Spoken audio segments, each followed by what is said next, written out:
Alexander sealed someone in or sealed something. Gog and Magog.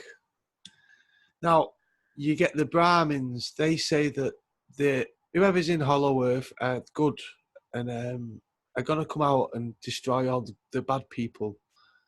Then you've got different civilizations like the Muslims, they say that Gog and Magog are evil. So who do we believe? Are they good or are they bad, these people? And why would Alexander seal them in Gog and Magog? Andrew, there's always been this place on Earth, this material universe. It's oftentimes talked that we live on a planet of duality, and we live on more than a planet of duality. So when they talk of good and evil, it's relative to the person in power. You know the story, and a lot of the people viewing these videos know the story that the winners will always write history, but the good and evil is not the concept of what we understand as in English as good and evil. It goes beyond that. It actually goes beyond form. It goes beyond three-dimensional existence. Good and evil really represents the two dimensions of existence prior to physical manifestation. It's not about good and evil here on earth. So those stories that you talk about, this is again, if we can take them into context and realize that they are not talking of material existence, the good and evil of nations, cultures, species on earth, but a pre-form dimension of existence, however you want to put it. It's not about the physical dimension. We have to realize that those good and evil go beyond creation. One of the easiest ways on a philosophical way to look at this is to realize that we've got something called our spirit and something called our soul.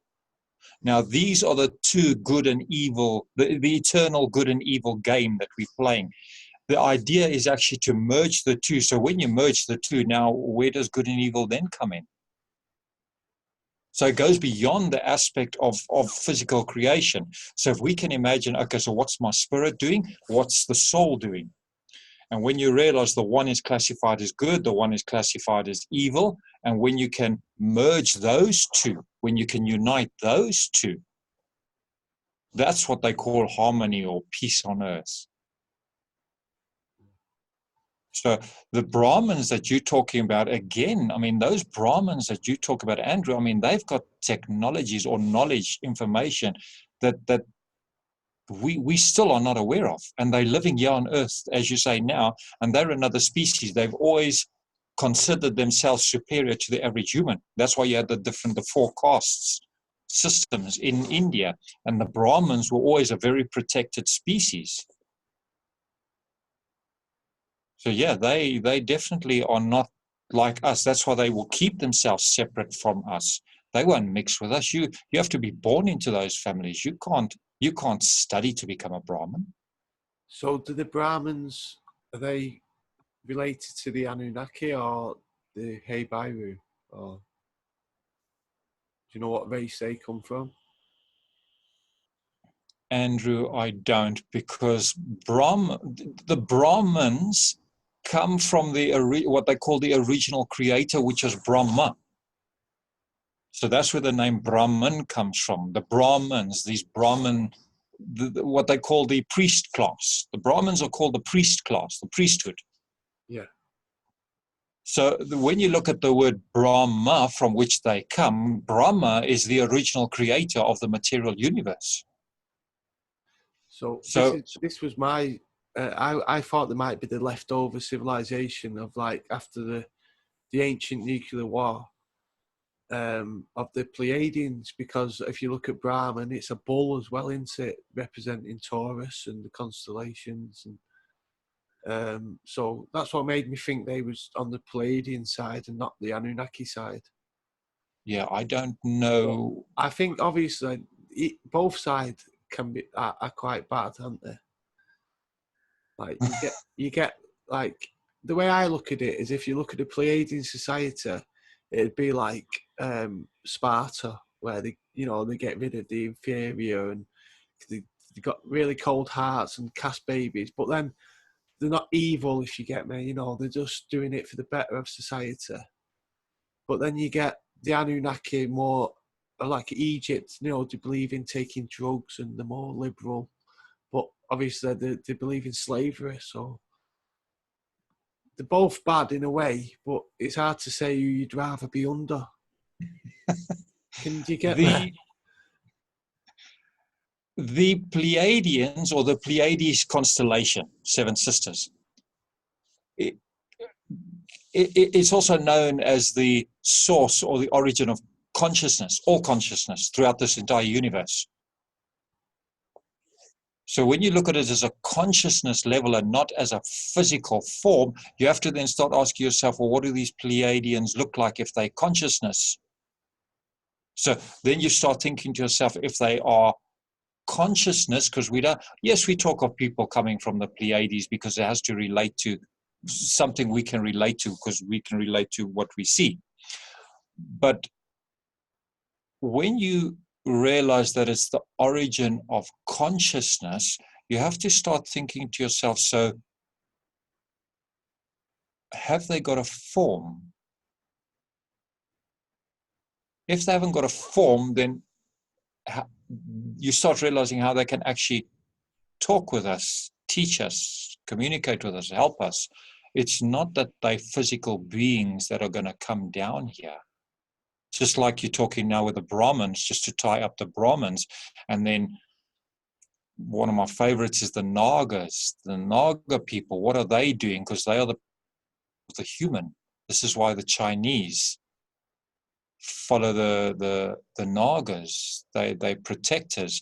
But yet we look at the dragon and we think, well, the dragon or the snake people, the lizard people. Andrew, as you say, you've got the where they now start overlapping each other, and now who's good, who's bad.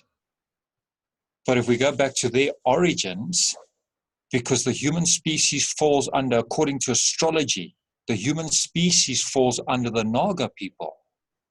So we get, this is why in the Bible it talks of Eve spoke with the serpent in the Garden of Eden. Well, that's the Naga people. And in actual fact, the serpents protected the humans. This is why it gave some information that it said, no, but God's not telling you that. And with your videos, you're now seeing, well, God was one of those Elohim being a plural of God, gods. And this is the thing I don't understand, though, because there was already saurians here from the dinosaurs, wasn't there? But the saurians are not the first species here on Earth. This is where it helps to go to these Eastern philosophies to try and put it into perspective. So it's not a case of speculating. We'll use some philosophy that's actually got some grounding, and we'll go, usually, let's say one of the older philosophies is the Indian philosophy. The other one is the Chinese philosophies. Those two are very old, what we call the oldest cultures on Earth. And when you have a look at the Indian philosophy with the three, let's call it the three big cheeses or the three big gods, you get Brahma, you get Vishnu, and you get Shiva. Now, Brahma is the creator. When we talk of the creator in that sense doesn't mean the creator of the universe as in the creator of the origin of everything. It talks as the creator of the material universe. This is why the word Om is the first, or that what they call the primordial or the original sound of the material universe. It doesn't mean of the, let's call it the non-manifest or the unmanifest universe. So Om is the original sound of the material universe, just like Brahma, the creator, is the creator of the material universe. He is not the creator of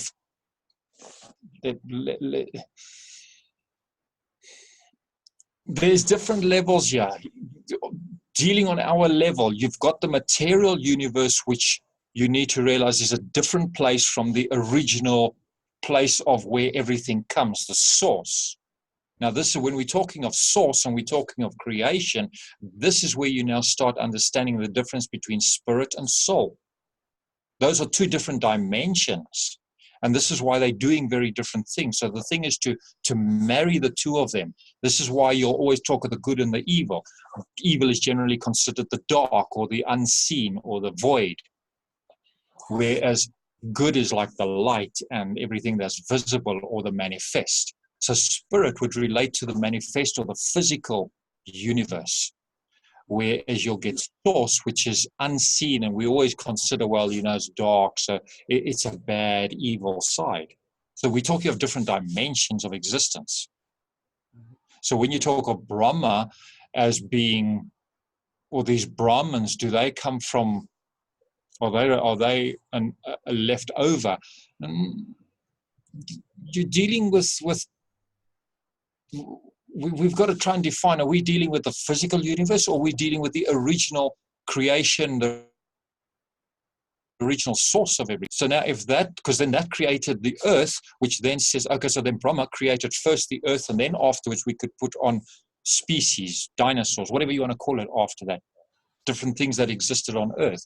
So Brahma would have been that original creator, and then now we start having difficulty. Okay, so then the Brahmins, well, then what are they? Because they if they transcend the human species, well, if they look like us, was our form the original form in the material universe, or are there other forms? And we know there are other forms. So then you have to start asking yourself, so how do these Brahmins fit into this picture? So then when we talk of Brahma, are we talking of a physical form? Or again, are we talking of a consciousness that comes from somewhere else? Well, they look European when you look at them, very European, the Brahmins. So, and you get these ancient people talking about the blue-eyed gods and stuff, yes, and all that. In iridology, when you study the iris, not the pupil, but the iris, the colored part of the eye, you'll get your blue-eyed people and you get your brown-eyed people. That's in essence, you get two colored irises in the human species, either brown or blue. You'll get the green-eyed people, which is a mix of the two. But the original irises of the human were either blue or brown. Now you start going into stuff that's very interesting, where maybe it gives you a bit of a different slant. Your blue-eyed people are generally considered, they are the people who come from the ice regions of the planet. And then you'll get your brown-eyed people who come from the temperate or the warmer regions of the planet. Going back to what you're talking of your people. Yeah. No, you get Eskimos though, don't you? How do you explain Eskimos? In what sense? Why haven't they got blue eyes? And I always thought, if it came from a snowy place, this might be racist even talking about this, but this is why Chinese have quite slight eyes, you know, because they was always squinting at the glare of the sun. Because if you've been to like anywhere when it's thingy and you've got a lot of sunshine, you always, it hurts your eyes, doesn't it? Yeah, the planet Earth, the sun is too bright for most of our beings. Yes. Yeah. Yes, from other places. This is why when you look at architecture and you study, I enjoy architecture. If you study the churches that were built around the Mediterranean area, this is why a lot of those churches had those yellow or shell windows put in, because it dampened, it softened the light to more realistic, or where we came from, to a softer light. So yes, the light is very harsh here on Earth. So yes, as you say, with the Chinese squinting like it, yeah, certainly proves that we come from another place where the light is not as bright as what we have here. If you can look at deers and they can stare into headlights and not blink, rabbits do the same. They just stare into the light. And eagles, they don't even have eyelids, and they can fly up into, you know, above the clouds. So it's like we're not meant for this climate. It's very hard to survive on Earth being a human, really. Yeah. this is why you really want to start comprehending the philosophical point of life, to realize we're not just physical bodies. And this is also going to help us free and get rid of a lot of the suffering and the pain, and give us hope as to, well, what's going to happen if we get obliterated off the earth. Is we know we've got a soul, we know we have a spirit, but yet we're so focused on the material perspective of life, instead of realizing, okay, but if we now start maybe comprehending and thinking a bit more about our spirit, we can then realize, okay, so yes, we're not meant to be here. This earth is not our home, but yet we want to make this our piece of heaven. So if we can start comprehending life goes beyond the physical, and start thinking, well, how do I connect with the soul? How do I connect with my spirit? It starts to help. And this is where we then start looking at the Chinese, as you say, with that squinting, or the other side. It's known as the other side in astrology. That part of the world relates to the other side, meaning the point after death. So you need to realize that those are access points into other worlds. So that's why the historical sites, which is what I'll get into, the historical sites actually point you into the gateways that actually allow us, if we go and visit certain historical sites, they actually start allowing you to raise your consciousness so you can access these other places. And those squint eyes, yes, because I've never looked at it from that perspective as to being squinting, and does that relate to them coming from a darker place? Yeah, I hadn't thought of that, but they certainly come from the other side, which we generally consider death, which we generally consider as darkness. Going through that tunnel before we come out and see the light again, or where we're born. Yeah, I've never looked at it like it. Do you know anything about root races? Yes. Have you heard about Yeah. that? That's Yes. interesting as well, because at this time the Aryan age is coming to an end, and a new race is going to take over. Can you explain that? What? Yeah, what people, you see, again, when people look at the root races, we keep going to the physical. It's always, but if you actually study root races, it's actually a consciousness level, not so much a physical thing. Root races actually defines a type of consciousness, a type of awareness where we evolve through our different. Everybody knows we have, not everybody, let's say many people accept that we have a soul, and we know that the soul is eternal. So if the soul is eternal, we just keep shifting bodies as we move from this body into the next body. So, but the soul continues with that person or those bodies all the way through. So that consciousness, or that root race, is how in this place, on this plane, we have developed and evolved. I hear what you're saying, talking about the Atlantean, talking about the Lemurian peoples. I understand the Aryans and all that. Iberians as well. Yeah. It's But just again, interesting. Like, obviously, you hear people talk about it, and yeah. But they want to relate it always to the physical, Andrew. And we've got to realize we've got to go beyond the physical. It's, yes, we have physical bodies, but they live only for such a short time, and then they change, and then they change. They keep changing all the time. But the soul, that's more permanent. We're not focusing on that. Do you think Asgard and Atlantis are the same thing? Because it was both destroyed, wasn't there? Well, yeah, that's how one of my first videos started, where Atlantis is under the waters, not in the waters, but under the waters, yes.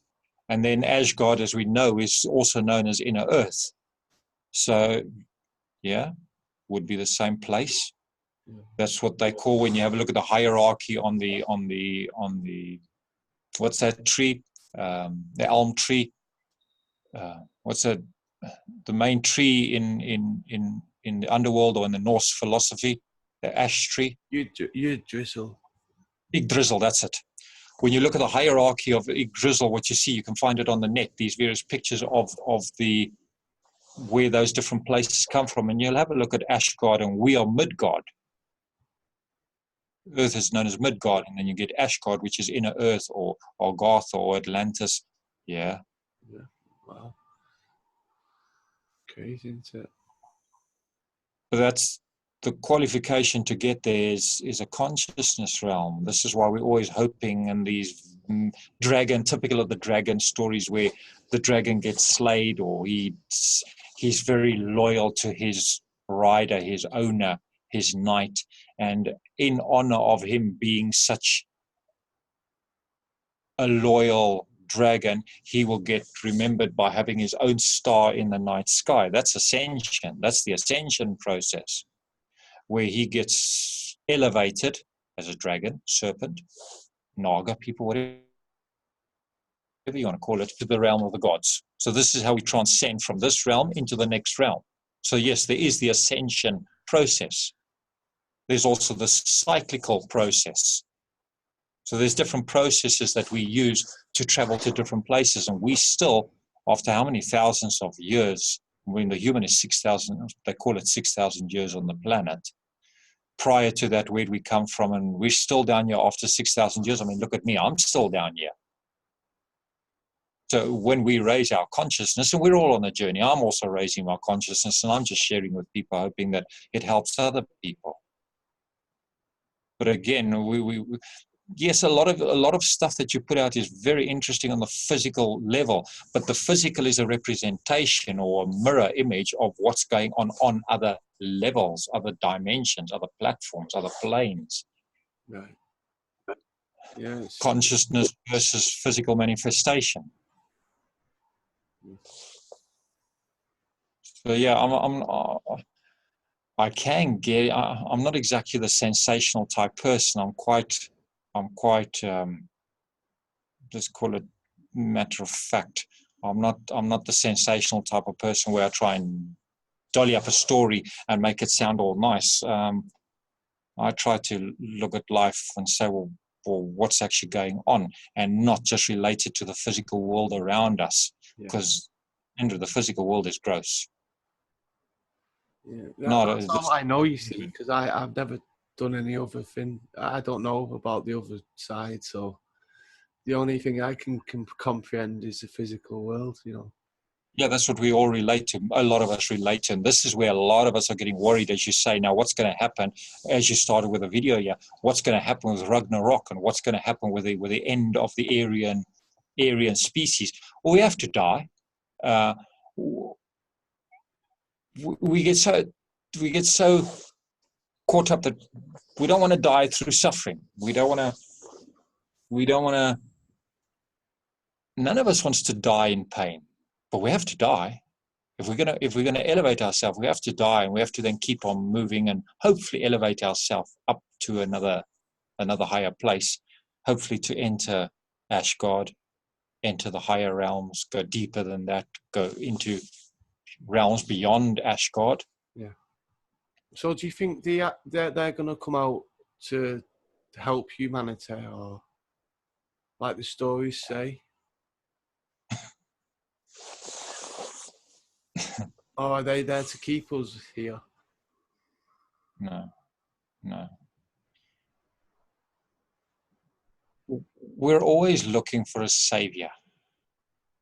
We're always looking for somebody to come from the outside. And I mean, this is where I say it would be nice if I could tell you a nice, wonderful bedtime story and say, yeah, we got somebody who's coming to save us.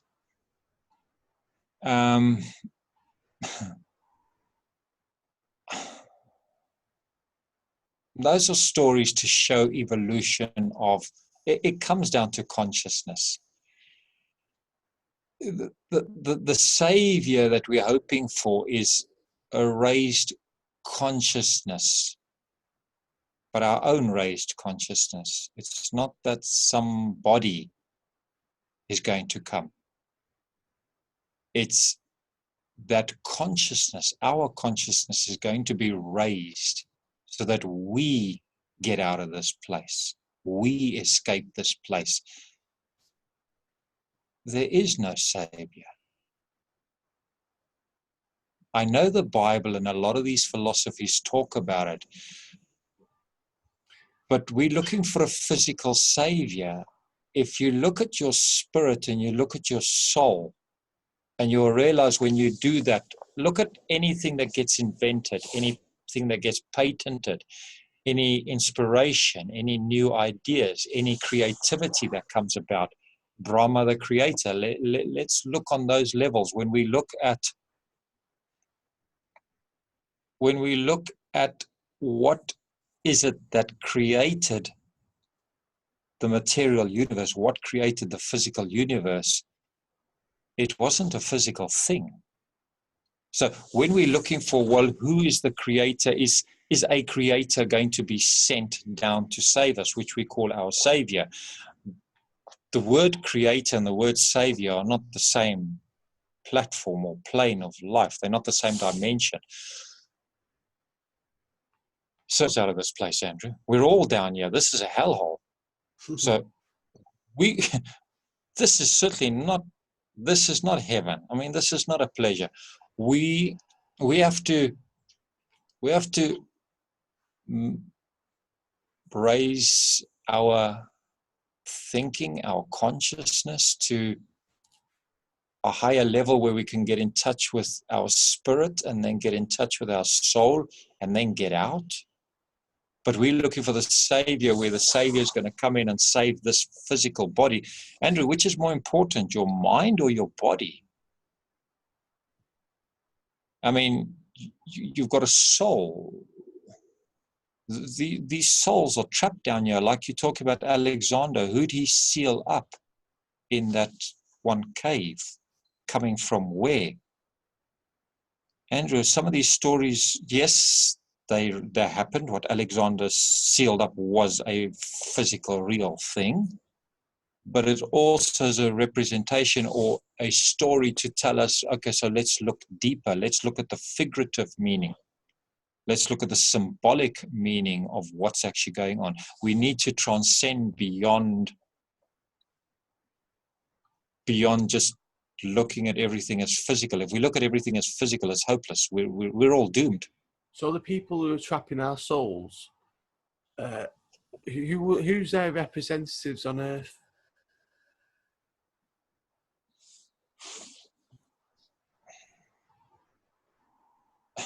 As to trapping our It's the royal souls. families. Golly, Andrew, those people, are we sure? They just one of the guardians playing God at the moment. That's not fun. They've got their own agenda. No, they're not trapping our souls. No. Are they the demigods, the people who was crossed between the gods and the humans when they came down and they found the humans attractive? Are these the royal family of today that were called demigods? The royal family are not demigods. No. They're another species. Those demigods, I mean, you're talking of people like the Nephilim. You're talking of the original Norse. I mean, you're talking of those giants. Those are the demigods. Or the demigods were known as the Titans. And then you had people above them. Now, I mean, those Titans I've already explained were enormous people, enormous in size. And that we say, well, they came down. We have to have a look at each one could create a different species, just like we are now doing laboratory tests. We've advanced so far in ability, scientific ability, research ability. We always talk about research and development. What is this thing with research and development? In consciousness, it's called evolution, but here on the physical plane, we talk of research and development. We're always doing research and development, how to better my business. Let's do research and development and develop software programs. So, yeah, all of us as we go down the chain are creating a lesser species. So when you talk of the demigods, there's gaps, there's jumps where we're not told between the demigods and us. Yes, they came down, but the thing is, were those all demigods, or were they beings below that, below that, below that? There's hierarchies. Right. What are your those, thoughts on CERN? what are my first? on CERN. Do you think CERN's a portal or a Stargate? You know, the Yeah, underground. Yeah. yeah. In Switzerland, yes. Andrew, what they are doing there, I mean, that's that Large Hadron Collider you're talking about. Yeah. Yeah, where they're opening up portals.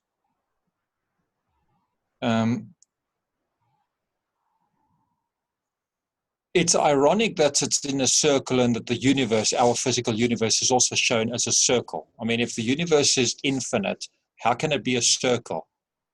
If it keeps spreading out, and they talk of quadrants of the universe. Now, quadrant represents four, but if you tie four quadrants together, you make up a full circle. So you can take a circle, divide it into four parts, and you can talk of a quadrant. So we're talking of our part, this quadrant of the universe. So science claims we can only see one quadrant of this universe.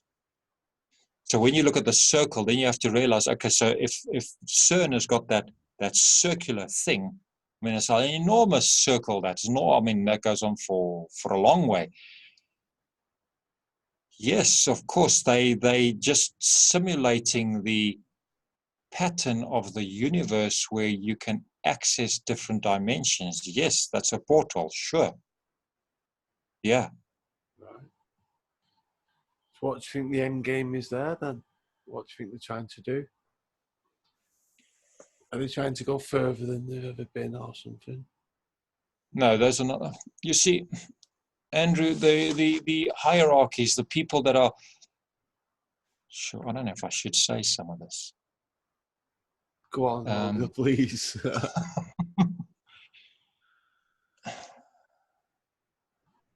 Why do we think we are king? Why do we think we are in charge? Why does the human want to believe he is the top? He is the one that's ultimately in power, making all the decisions. Why do we want to believe that fairy tale? There are other people who have far greater powers than what we do, far greater abilities, far greater mind power, who are here around us and just ordering us around. I mean, we know that we've seen some of those in some of our earlier videos, the Aztec pictures where we were being eaten. I mean, we talk of those gods. Now, those beings, things, whatever you want to call them, have got superior abilities to us, yet we want to believe, oh, well, we the number one species here on Earth. I mean, that's a bit backward thinking. It's like So Predator, isn't it? The film Predator. That shows a lot yeah, of signs that just when they want to, they can just come down and take our best men out and just, treat us like nothing. effortlessly. So that now is where you're dealing with CERN. When you look at CERN, people want to believe that it's humans doing all these tests, it's humans that are running the Large Hadron Collider. Why? Why would it be humans? It's people of superior intelligence that can open up gates. I mean, you and me with our little piffling technology, how much really can we do? So they've got access to technologies that are beyond our human comprehension. So then you have to ask, well, who are they? And then you have to ask, okay, so then the royal families that are on Earth, well, who are they? But we want to believe we're the only species here. We're alone in the universe. Well, we keep on looking. We're thinking, well, there's some other species coming from another planet, another place in the universe. Well, try looking here. There are other species here now. One of the biggest mysteries I can think of, Holger, is what does the swastika stand for? What does it mean? It's one of the oldest symbols known to man. I've been yesterday to visit the only one in England, and it's only an hour away from the house. But when you look at it, it's a Celtic one, and it looks like some sort of swirling star system or something. Yeah. What is it representing, the swastika? It represents the origin of existence, the origin of life, the origin of creation. It represents the universe. When you have a look at it again, as I talked just now about the four quadrants of the universe, our universe, and you just divide those into the four parts, which you get the cross, and it's swirling, because that also would show you it's actually turning. That's why it's got those tails on. It's actually turning. It's alive. So it's a circle that's divided into four parts to show you that there's four different segments or four different parts to existence, parts to life. So the swastika is not a physical human symbol. That's why, as you say, those Celts had it far back then. The Buddhists have it on their Buddhas. You'll see the swastika on there because it was made popular in the Second World War with the Nazis. We assume it's a human German thing, but it goes back to origins of philosophies, of thinking, of cultures, and it goes back to the origin of life. And again, that's where the four rivers come out of Eden. It all ties up. Those four rivers that come out of Eden, and I've already shown that according to the creation story, you've got the four rivers, but then you need to go back to the central point and realize it goes in. So while we're looking at the swastika as let's call it a cross, whether you want to call it a 7 or backward 7, an L, whatever you want to talk about it, we never look at the converging, and then the converging, it actually changes dimension. So when you look at the swastika and you look at the basic cross, what we're not looking at is in the center, and the center travels at a 90-degree angle to another place. So it shows the origin of things.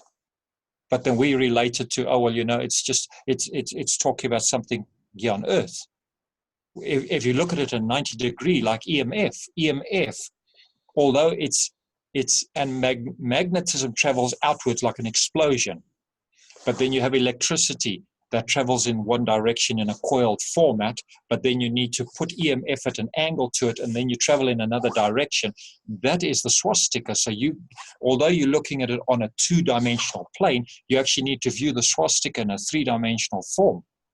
And then you'll realize when you go to the center, you travel at a 90-degree angle and you go inwards into another dimension. And this is what Einstein talked of the bridge that we jumped. What's the something Rosenberg bridge? I can't think what it's called at the moment. That's an interdimensional travel. So the swastika is not a physical thing; it's interdimensional. But you need to go back to the source, and that's where the four rivers that come out of the Garden of Eden. What was their source? The four rivers, where they come from. The Mayan calendar also has the cross. And again, you go to the center and it travels into another place. So we know that Agartha, or the lotus, which is shown in the Buddhist philosophies or the Indian philosophies, where it sits on, and then the lotus stem goes down into somewhere else. We're looking at the lotus flower on top, but then you reach the center or the eye and it goes in somewhere else. Yeah. So it's interdimensional. It's not a 2-dimensional image. Right. Can we talk about the Masons, or would you rather not? What do you want to know about the Masons? Just like look at, just like what are their part in all this? Obviously, personally, I'd never joined something that I didn't know what their end goal was, But I understand if someone had a friend and they could tell them, personal bits about it, and then they got interested that way. But what's their end game? What are they here to do, the Masons? With any philosophy, I mean, the Masons is like, let's call it the main crowd of all these different offshoots. I mean, you get the Skull and Bones, you get how many different organizations that are offshoots of the Masons. And the word Mason comes from something with stone. So it comes from something that's concrete, something that's solid, but it has to form from something else. So when you look at these philosophies, all these philosophies, whether you're talking Christian esoteric, whether you're talking Kabbalah, whether you're talking Masons, whether you're talking Sufi, whether it doesn't matter which philosophy, all of their end game they're trying to teach us that we're not physical. They're all trying to teach it, and ultimately even Christianity, the common religion of the West, is trying to teach that we ultimately are not physical. We go beyond that. So all these philosophies try and teach us, oh, well, we have a soul, or we have a spirit. So that's the end game of all of them, is actually to say, okay, but you're not physical. While you come in ignorance and we think we're physical, it goes beyond that. So all the end game of all these different philosophies, all these secret teachings, all these secret mystery schools, it doesn't matter which one you go into, they all that we are not physical, we are not this body. It doesn't matter which one you go to, that actually there's a spirit or there's a soul, there's something higher. And again, that's where you get to the good and the evil story, spirit and the soul. Talking of two different dimensions, we want to view good and evil as in our English inadequate language, that it's two opposite ends of existence. But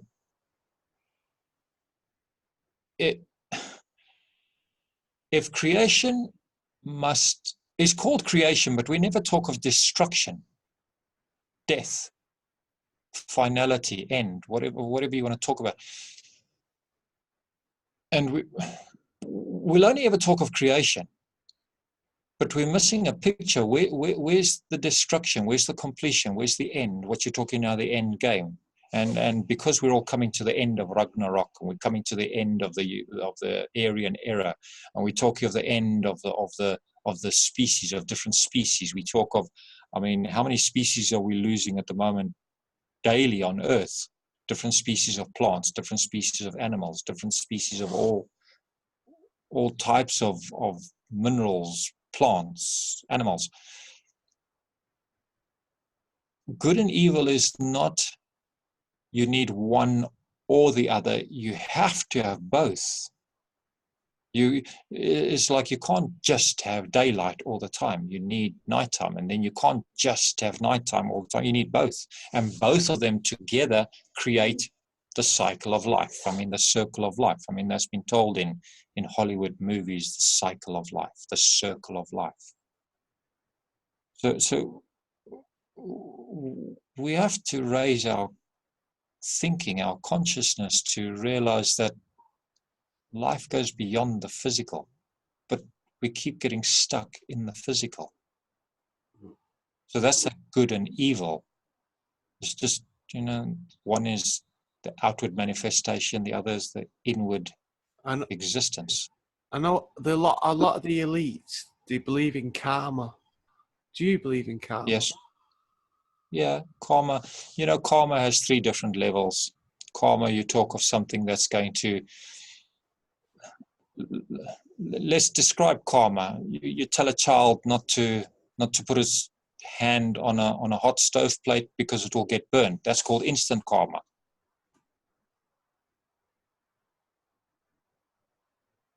I mean, you're talking of reincarnation now, or regeneration. You're talking of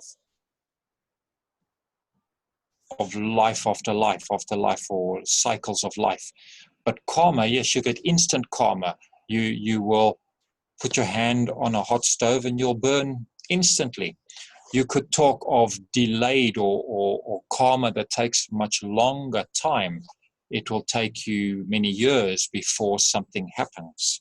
So you could be eating, or let's use a bad food. So let's go with sugar, or with smoking, or with drinking some bad stuff. While you drink it for many years, nothing can happen to you, and then it happens later. So that's called delayed karma. So you'll get instant karma, you get delayed karma, and then you get a karma that not many people, because of lack of the way we think, you'll get karma that occurs in your next life.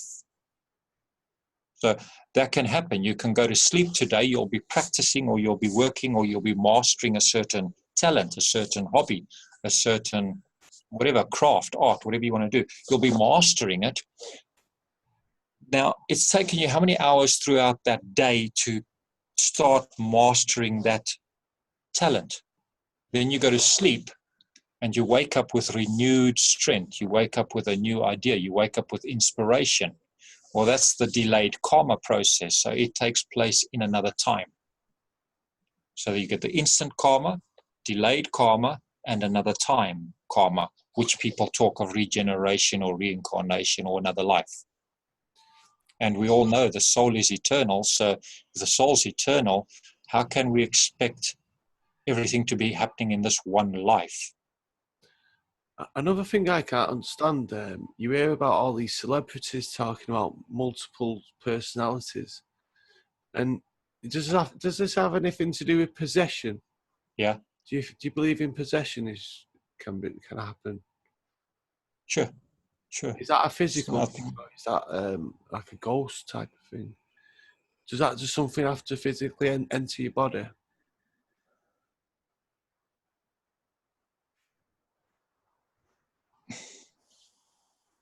Yeah.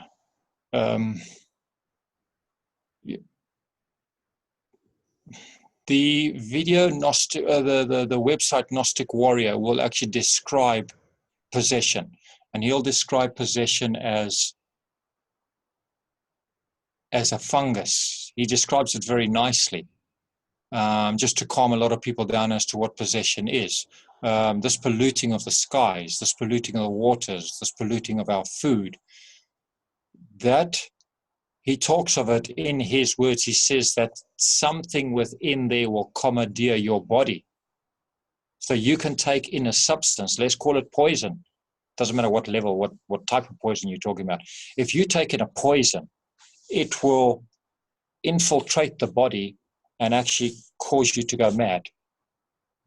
And this is why we can talk of poisoning of the mind, poisoning of the food, poisoning of the air. So that possession is on different levels. You have to have the physical body. You have to have the body become altered from its natural state. And I don't care what if it's not natural for the body, you won't be acting normal. And that's one level of possession. What you're talking about, where you're talking of demonic possession, or you're talking of alien possession, or you're talking of possession by spirits, you can go and have a look at, his name is Mo, can't think of his surname, Gnostic Warrior. His website's called The Gnostic Warrior. And go and listen to some of his videos where he talks on possession. He's got some very nice stuff that he talks on there. And he describes it very simply. He talks of this mold that we have in houses. How that mold, why we always want to have a clean environment, is because if that mold gets out of hand, it can actually take over your body, actually cause you to go demented, where you now become possessed. So you're acting like a crazy person. Yes, that's possession on that level. So that's it very basically, very simply. I've seen that now, on animals, when you get that fungus onto and it actually comes out the head, doesn't it? The fungus, like a mushroom. That rabies. Oh. It happens in lizards and toads and things like that. They get a fungus that grows out the brain, but it takes over the body first. Yes. Yeah, and then you get the proboscis as well. Like what people talk about, how that can go into someone's eye and take over, and that's where all the eye of Horus comes from and all that. Do you believe in that? Yeah, that stuff's real, Andrew. That stuff's happening. I know exactly what you're talking about. And yes, this is the stuff when we talk of transformation, talking of possession. This is the stuff you're actually asking about. This being taken over, being commandeered by something else. Why can't it exist? Yes, it can exist. Of course it can exist. It's logical. As you say, you've seen some of those creatures where, I mean, there's one of that wasp that lays its eggs in a live spider. And eventually they eat the spider up and they come out. Or, well, you get many creatures like that where they get possessed by something, laid its eggs inside its host, and eventually ate the host from the inside out, dominated it, killed it, and moved on to the next thing. We get a lot of ghost stories and a lot of science fiction stories that talk of this. Yeah, it's real. But we get so, what's going to happen with me? I mean, our skies are being polluted. What's going on? Why are we being poisoned? Is this the end of the age? Is this the Ragnarok that's come about? Yeah, sure. Right. We got to move on. We've been here for 5,000 years, 6,000 years. Where did we come from before we came here as a species? Are we going to stay here forever? Is this our home? But I mean, suddenly, just think about it. 6,000 years, we rocked up from somewhere else. Or do we think we were created as that was the start of our species? That was the start of our consciousness. That was the start of our soul. But yet the soul is eternal. If the soul's eternal, the soul cannot die. So therefore, it has to be older than 5,000 years. In actual fact, the question becomes, okay, so where did I come from before 5,000 years? And now we're here for a time, and then after 5,000 years, we're going to move off. So now 6,000 years. Now we're talking, okay, so we're about to be pushed off to another place. Where are we going? But nobody's preparing for that. Nobody's thinking on that. Nobody's even contemplating or considering life beyond the physical. We're just going into such effect on the physical dimension and saying, oh, you know what? I'm being poisoned. We're going to get possessed. We're going to be taken over. We're going to be killed. We're going to be brutally done things to. Sure. That's why I say I'm not exactly the sensational type person where I'm going to give a nice bedtime story. It's just, well, let's look at it very philosophical so that it can help us actually not get so pained by the nice story and lose track of what's actually going on. We're moving off. We better ready ourselves to move off to somewhere else. Yes. We're going to have to leave somehow, whether it's through suffering or whether it's through a happy, nice, peaceful sleep in death, which I don't believe happens. But anyway, we've got to leave. Yeah, we got to go. We must move. But yes. you don't believe in peaceful death. Again, this is where I study architecture. If you have a look at castles, I love architecture. If you look at the churches and castles, and you look at the way that you have the different levels of architecture, you'll have the lower level where everybody enters the church, for example, or you enter the doors of a castle, and then you have got a different level. You've got the second story. I mean, just listen to the wording. You've got a second story, another dimension, another life. So you got your first level, you got your second level, then you got your third level. And usually in the churches, you'll see there's basically 3 clear, distinct levels. And each one elevates its consciousness. And we know that this is known as the temple.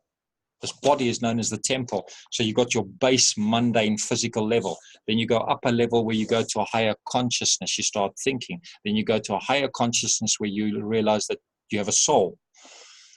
But then if you have a look at the end of that third level is weird sort of, let's call it a serrated edge around the building. Whether it's castle, you look jagged edge. Now that jagged edge will actually show you that the part where you're now going to detach from the physical into the invisible, the sky, the background sky. So you got the physical hard material rock building, whatever you want to call it, mortar, whatever you want to call it, the physical structure. But then it goes off into layers where eventually you've got like a serrated edge. And you'll see on the serrated edge, I mean, tear a stamp off we don't do many posting of letters, but if you that's one of the easiest. Tear off, some of your computer rolls of paper, we always had that edge. Now, when that edge tears off and leaves, you detach it from the original. Andrew, that tearing away, that detachment of the soul leaving the body We are so attached. Why do we all fear death? Because we know that there's going to be some, I mean, why are we all afraid of death? Why do people fear death?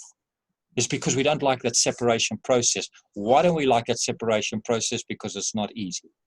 And that's where the soul then will actually tear on that perforated edge, that it's like I say with stamps, or when you look at reams of computer paper where you tear off, you'll go to some of these, you'll get copies, and you'll always have that piece of paper that'll tear along the perforated edge. That tearing is a description of the soul leaving the body. It's not easy. So no, I don't believe in a peaceful death. Well, that's nice to know. Not a happy story, is it? I mean, you're hoping, well, yeah, we're all going to die peacefully.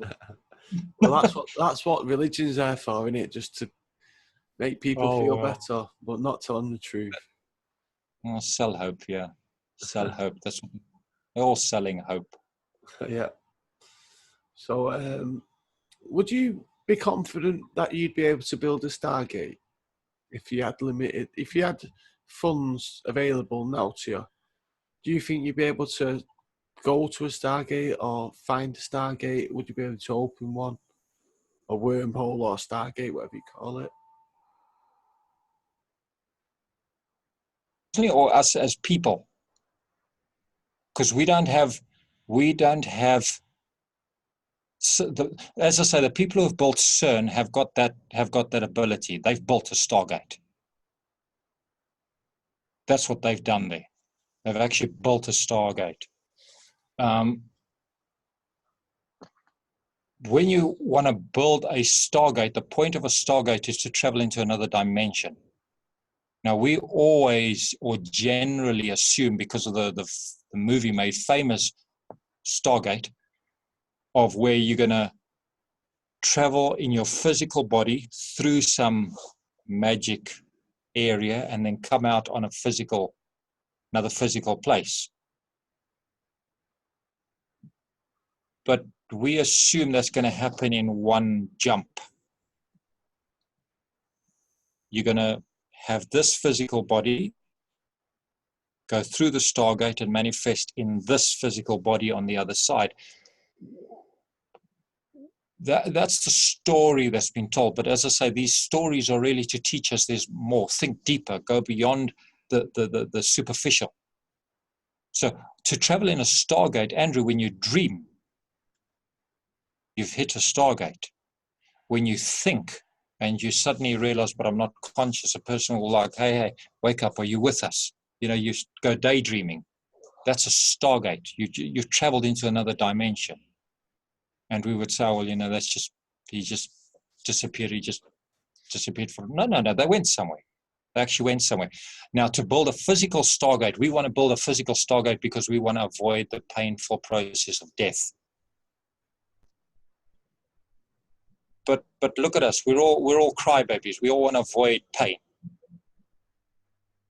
But let me tell you, when you're getting close to death, or when you realize, when you comprehend that death or suffering can actually be one of your greatest evolution processes, it can be one of the things that stimulates you to grow the fastest. It will be one of the things that grows your consciousness at the highest possible pace you can get. But we want to die peacefully. We want to pass peacefully. We want to go through a Stargate peacefully. What have we learned that we're going to take into our next life that you can say, you know what, in this life, you know, I'm really going to enhance the people around me. I'm really going to enhance my life. I mean, let's take our average age today. If we had to take all our information, all our knowledge, and apply it to furthering the humankind, what has the average person got that they can make this place a better place with our superior consciousness, our years of consciousness? So we now have evolved ourselves sufficiently to better this place in one lifetime. We need death to really stimulate and push our consciousness to a much higher level. We have not evolved enough. We actually need to evolve much more than what we are, what we think we are. We think life is just about, oh, well, you know, I'll wake up in the morning, I'll have some breakfast, I'll go to work, I'll come back and I'll go to bed. That's life. So no, I mean, so you need death, you need pain, you need suffering to really push the limitations, the potential, the potentiality of our minds to new heights, new levels, new dimensions. So yeah, Stargates, I mean, what would be the benefit of going through a Stargate? And they're around. As I've said, I mean, these castles that are around, there are Stargates in these old castles. These national monuments have Stargates. That's why they're called national monuments. They have actual physical power. I mean, I can't think what that one tribe is, where there's that brick, that solid stone wall, where they worship this wall. The I don't know where it is. No, not the Wailing Wall.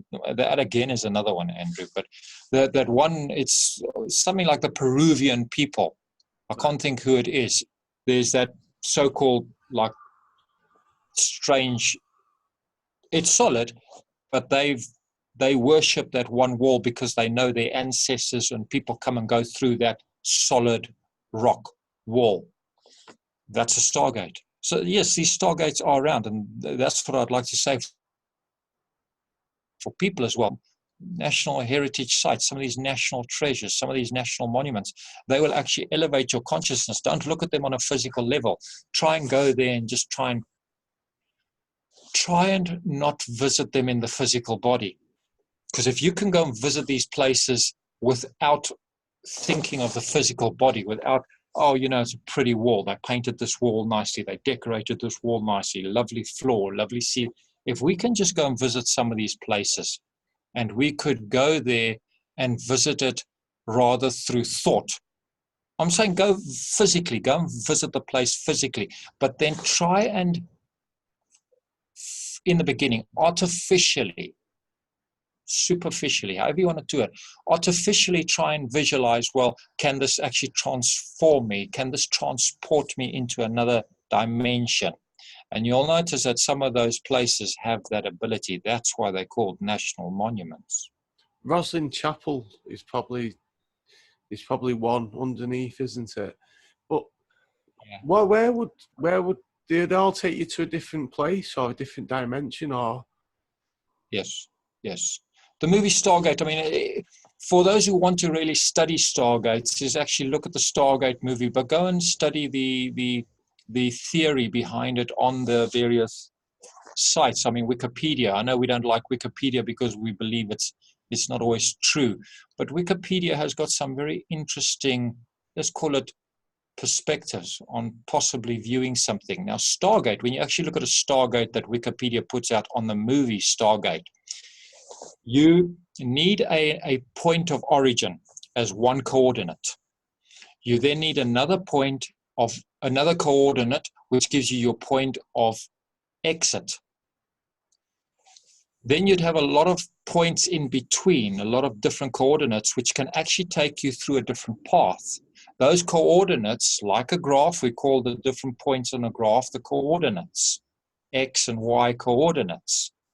But now we're talking three-dimensional, so you're going to have an X, a Y, and a Z, a depth.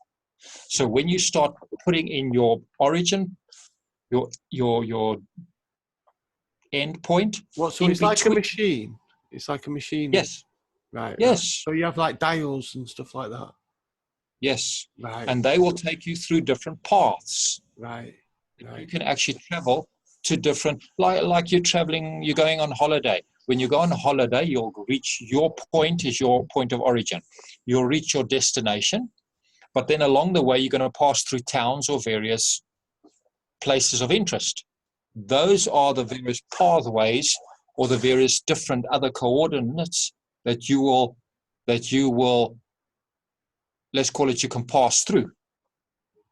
So while you know your destination, there are other places you're going to pass through. And that's where you'll sometimes pick up things and you can sometimes drop off things. meet things, new things arrive, like a train.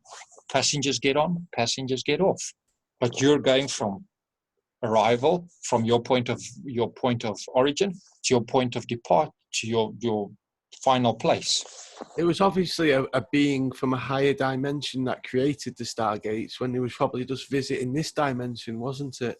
So it probably wasn't even created by anyone in this dimension. Yes, absolutely. And definitely not created by somebody. That's the point of Odin. And that's the point of, that's what I tried to make. I don't know if the message came across in my story on the Yggdrasil tree. The Yggdrasil tree is a Stargate. It's a wormhole. Yeah.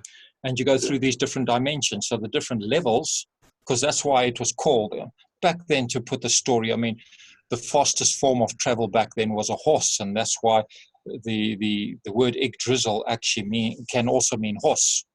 Right. But if you think about horse goes all, I mean, you can travel in all different directions. This is why it's got the tree with the branches in all different directions, is because where would you like to go? Well, punch in your coordinates, travel up this branch, travel up the trunk for starts, then move off to the left and take this branch, and then take again another branch, and then take another branch, and you'll arrive at your destination. That's a Stargate.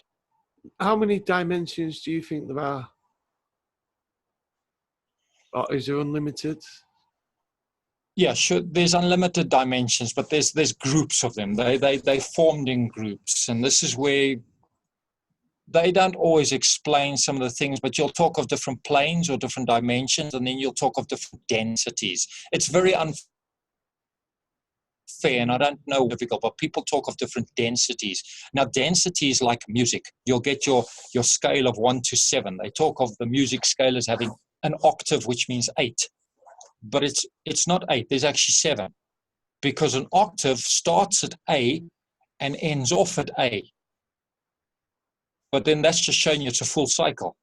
So if you take away the last A, you'll realize you've actually got 7 parts to an octave. Although an octave is classified as 8, take away the last part. An octave goes from A to A.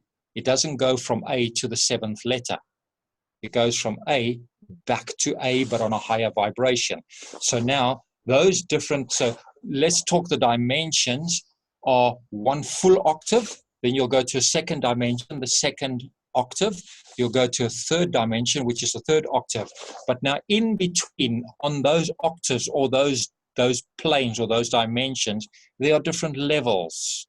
Those different levels are called your different densities. So it's a dimension with its different levels. Like here on Earth, Earth is a 3-dimensional. Is that the chakras on Earth? Yes. The 7 dimensions, yeah. Yeah, so then you can see you've got within so that's why you'll always talk as above, so below. So it goes within and it keeps going within. So there's different densities or different levels within a dimension. Right. Yeah. So yes, when we travel, you don't just travel to a main dimension. That dimension is broken up into different parts. So which part of that dimension do you want to go to? Which density? So density can be defined as the different fine little definitions, like a ruler.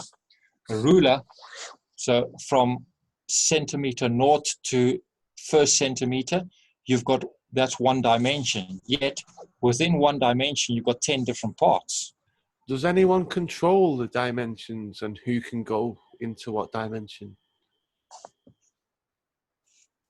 Because it seems a bit chaotic, because beings are just be coming into this dimension and vice versa.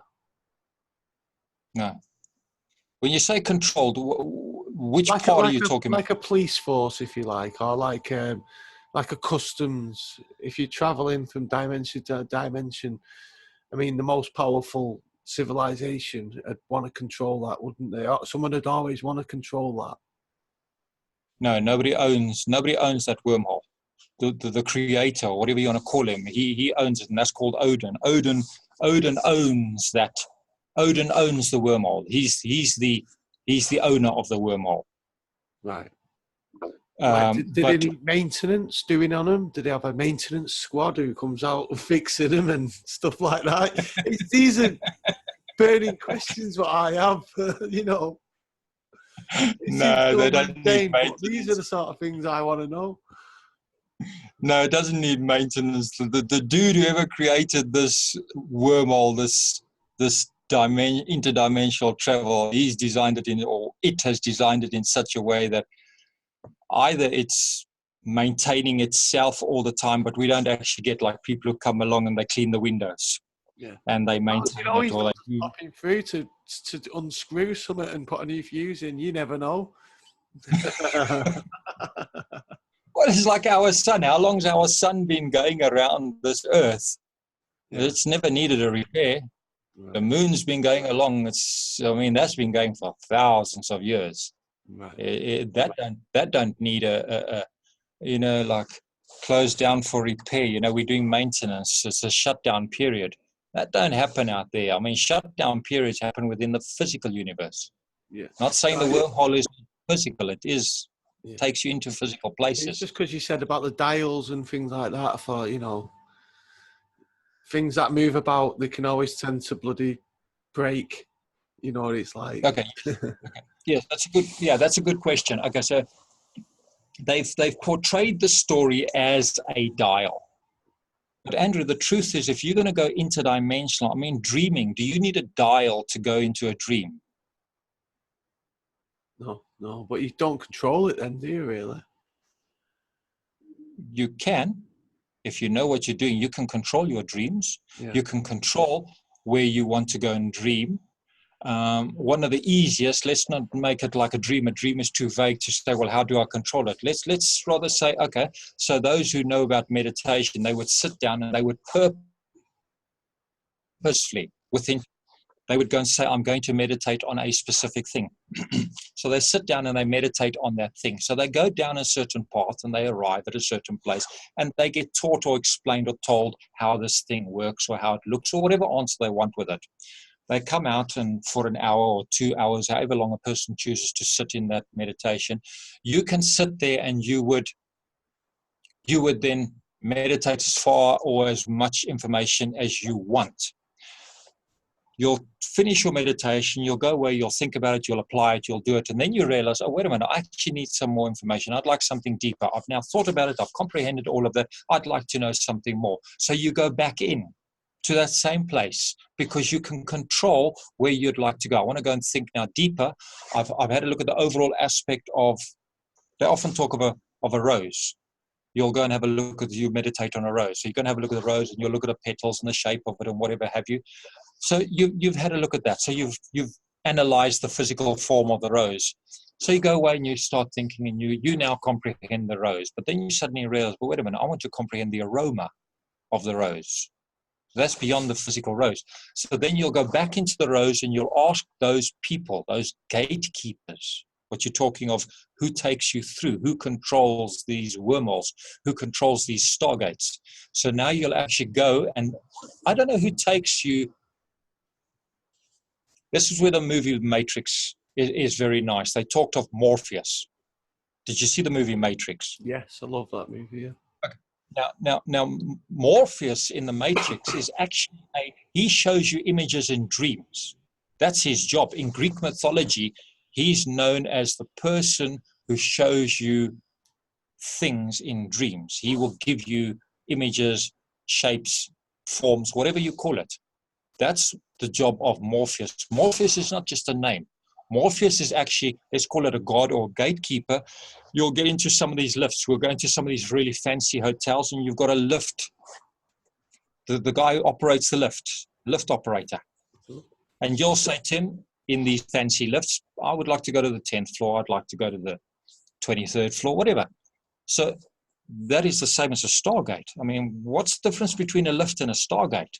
You enter a door here, you know where you've come from, and you ask this dude, please take me to such and such a floor. When you exit, it's a whole new world. Mm-hmm. So what's these the difference? Guides, are they just, do they have a day-to-day job or like in their world? Are they just stood about waiting for people? Are they like a teacher in their world? Are they waiting for people to come?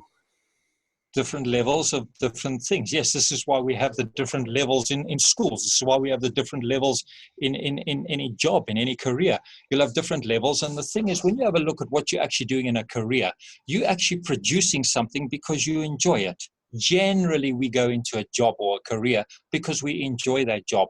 And when you become a master in your job, the natural thing for anybody who becomes a master is either to write a thesis, write a book, or become an authority by teaching others.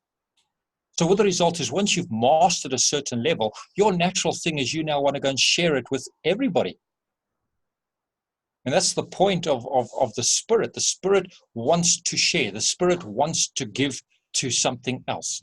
So yes, as these guys, you say, well, does he want to be a lift porter or a lift operator all his life?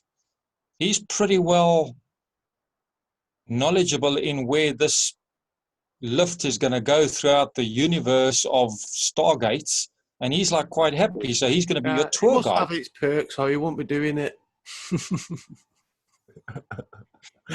He enjoys it because there's certainly, I mean, Andrew, if you're going to be a tour operator, I mean, a tour operator does not get bored with their job, even though they take customers to the same destination month after month, year after year. They don't get bored because they themselves will see new things. So although they appear to, oh, well, they're master of everything. No, they're not. They are still mastering stuff along the way. They're still learning. Oh, there's differences. There's minute detail. So they continue to upgrade. And just like us, when we die, we will then move on and go and do another career, another life, another place, another existence, an entire different consciousness. Will there be things that they won't teach you? Say, Kim Jong-il turned up and started asking how to make nuclear weapons. Would they like say, no, you're or did they just tell anyone anything? You have to be, well, you have to be qualified. You have to be qualified to ask your question. If you don't know, if you are not thinking along the lines of developing a nuclear bomb, you wouldn't ask that question. But for those who want to, I mean, the universe is very impartial. It will give you what you ask for if you know how to ask for it. And just because you ask for it doesn't mean you're going to get it. You have to ask with the right intent. There's a formula to getting answers. This is part of the moon course that I talk about. If you realize the formula to actually getting things, you can't just go there and say, please, can I have? It's like a kid walks up to the mother and says, Mommy, please, can I have another ice cream? The mother's going to say, no, you know, that stuff's not so hot for you. I'm not giving you ice cream. Yeah. So it's not to say just because you ask, you're going to get. So do you think your guide judges you to see if you're worthy of knowing the information then? Just like you would with me, you probably wouldn't tell me certain things because you don't know me that well, you know. No, it doesn't work like that. The way your guides would help you is they understand your consciousness. So if you are consciously evolved, because the point of the point of human existence is to evolve our consciousness. If you are wanting to evolve your consciousness in a certain direction, your guides are going to help you achieve that according to how you are ready to progress to the next step. Like, let's use a sports person who's learning his sport, the mentor or the coach or whatever you want to call it is going to push that student at the fastest possible rate it can handle. But the coach is also going to realize that different players on the field have got different talents. So he's going to stick them in different departments. Relative to your development of your consciousness, you're going to follow a certain path. So your mentor is going to say to you, you know what, he's going to be more inclined to push you along a certain way. It's not the only way, but he's going to realize for you, this is your best path. And he's going to push you along that path. So this is where it helps to that relationship with your guides, that you can say to them, well, you pretty much are above me to be able to teach me. What do you recommend would be my next best step? And he's going to say, look, you can take this one. There is that step which you think you're going down. I wouldn't recommend that. For your evolution and your consciousness, I recommend you go this route. So that's where it actually becomes an asking. They call it in religious context, they talk of supplication. You really want to ask your people and say, well, would you please guide me? That's why they're called guides. You don't just demand, because demanding, yes, then you're going to bring in a different crowd. I mean, if you just demand, you walk up to a door of a hotel and you demand to be let in, you're going to meet a bouncer. Or you can go to the door and you'd say, I'd like to go and see so-and-so, and then they bring in somebody other than a bouncer. So you're going to meet more than one guide. What happens? Sorry, go on. If I know someone like you who can do this sort of thing, would you be able to pass a message on for me? Would you be able to go to my guide and ask him what's best for me? And would he tell you, like a third party sort of thing? Yes. When you travel on the fifth dimension, Andrew, you will realize, I've actually been there and had a look. And in the fifth dimension, I was shocked when I saw it, because you're expecting to see, I'll draw it one day for people, hopefully on my website. In these higher dimensions, I assume that there's a dimension of good people and there's a dimension of bad people. But when I went through to the fifth dimension, I saw that there were the good people and bad people sitting right next to each other, eating. Obviously, they put the story for me in such a way that I could understand it. And they showed me this picture. I had a look at this, and the easiest way to understand it is if you look at a hairbrush. Look at the bristles on a hairbrush. Now imagine that hairbrush has one good, one bad. It's not like that. I'm just giving a description. But imagine you've got some bristles that are good and some bristles that are bad. The point is, if you move the bristles, if you press them, they all move together. They don't move individually. And this is how the whole fifth dimension works. The whole fifth dimension works in unison, good and bad. And what will happen is they on that level know what the person down below on a lower level, they will have a discussion between themselves, and they will say to each other, listen here, this person requires X. Who is going to give him or her the best result? So they will then discuss between themselves, good and bad, and decide who is going to give out that blessing or curse accordingly, so that it can evolve that person on a lower dimension to grow, to develop their consciousness. So while we assume there's this good and bad and that they must be kept apart, why? Look at day and night. Day and night, we call them enemies. In Egyptology, or the story of Egyptian mythology, Horus and Set. Horus fights Set, Set fights Horus. But the point is they talk with each other and they're continually playing this backwards and forwards game. They're not against each other. So there's a different way of looking at life when you realize, but in actual fact, it's not that they are forever fighting and trying to separate from each other. There's dimensions where they work together. And they just decide between themselves what's going to give you the best growth path. Like a judge and jury.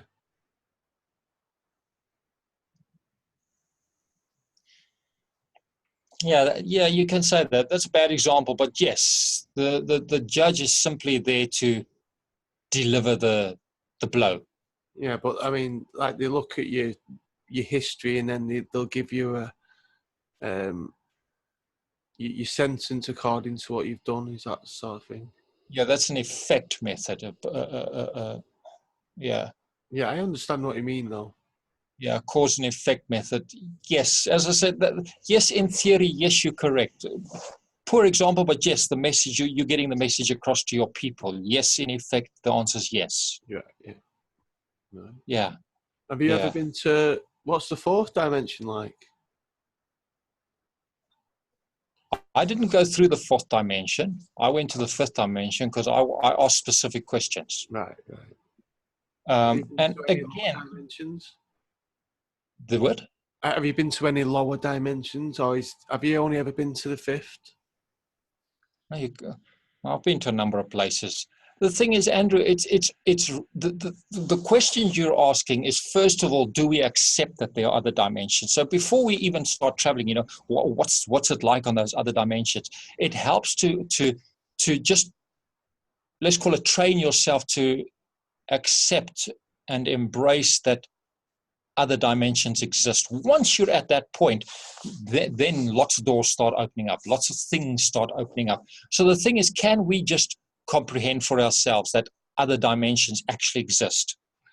If we can comprehend that other dimensions actually exist, then you're willing to travel. Now, many of us will tell, not just me, many other people will tell you there are different dimensions. Now, if all these dimensions, we have to be so fearful because some of those dimensions are nasty.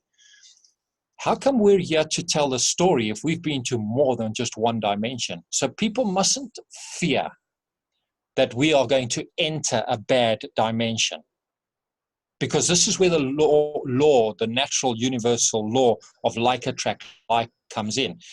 If you are of such mind that you will not wish ill on others, you're not really going to go to the bad dimensions or the nasty dimensions, because your porter, your gate guide, your Stargate guide is going to say to you, not taking you down there, dude. So this is where you've got to learn to trust your guides, that you will say to them, I'd like to go to such and such a place, and you trust your guide or your boatman. When the Romans long ago, when the people in Roman times died, you'd always have the boatman where they'd put 2 pennies on the dead person's eyes, burn the Norse even did it. They burnt the body, but they put 2 pennies on the eyes to pay the ferryman. Now that ferryman will take you into other dimensions. Right.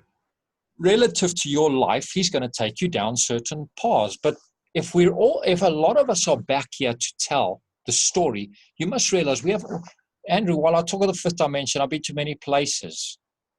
I mean, Ernst as well, you've interviewed him. He's been to many places. How come we're still here to tell the story if we're going to fear everything? Yeah. It's not that my consciousness, my intellect knows where to go. I've got somebody who's helping me. Yeah. So I just ask my Stargate ferryman, would you please take me there? And then again, because it's such a masculine-oriented world, we always assume these ferrymen are men. I mean, they're not all men, and sometimes they're not even human. I mean, we're talking of things, we always want to relate to what we see life. And this is where, if we can just embrace and possibly accept other dimensions exist, and not reading stories. Yes, read stories, listen to fairy tales, listen to science fiction. That gives you an idea, but don't buy everything. Yeah. It's like the internet. When the internet first came about, unless you knew what you was looking for, there weren't much on the internet, but it was full of information. Yes. Now, is there anything that you can read to understand the different dimensions and where you can possibly go? There must be books that are written on it and things like that. Because you need a map to travel anywhere, don't you? Well, you see, we always think we got to do it ourselves, but why are we so independent? Why do we think we're the expert when we don't know what we're doing, but we're going to try and fly a MiG? I mean, we're going to fly the ultimate aeroplane. And we actually think we're qualified to fly that airplane. We are not qualified to fly that airplane. So just ask the person who's qualified to please take you up the road. Right, yeah. To another dimension. Just ask them. This is the whole point of developing a relationship with your guides.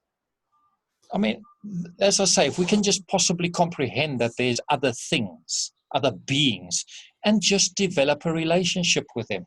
And the thing is not to just trust everybody either. I must say that you don't just go along and just ask anybody. I mean, you walk into a nightclub. Are you just going to ask the first dude, listen here, give me a drink? How do you know this dude's not going to poison your drink? So you got to check him out. Is he? You'll watch for a while. It's just a logical process. Just observe who is the common person that everybody's asking the waiter I need a drink. You don't go and ask some other dude. He might have been watching you for a while. He's got a vendetta against you. He's going to poison your drink. So you don't just ask anybody. Mm-hmm. You've got to learn. You've got to take time to develop that relationship with your guides. that you can trust them, that you know, if you ask them, please take me to a certain place, you know they are not going to screw you over. They'll take you there. But it's a relationship basis. You have to learn. You first develop that relationship, and don't be afraid. As I say, the first point starts, do you accept that other dimensions actually exist? Is it possible? And it's very easy. Where do you go when you dream? That's another dimension. Has anybody died in their dreams? Some people have, but generally 99.99% of people do not die in their dreams. So do not be afraid to travel into other dimensions. Do you know what race of people live under Mount Shasta? Mount Shasta. Or what's that in India? Is that a Stargate? That's in America, isn't it? Shasta, Mount Shasta. Andrew, there's research at the moment where science is discovering that there's actual oceans under the crust or in the crust of the earth. I'm sure you're aware of that. Yeah, yeah. Now, if those, I mean, where are these caves going? We people into Agartha and into inner earth. There are many different pathways or routes in there. Those different pathways are going to take you to different people, to different tribes, to different species, to different aliens, to different beings. So there are different places. As to what's under Shastra, no, I don't know.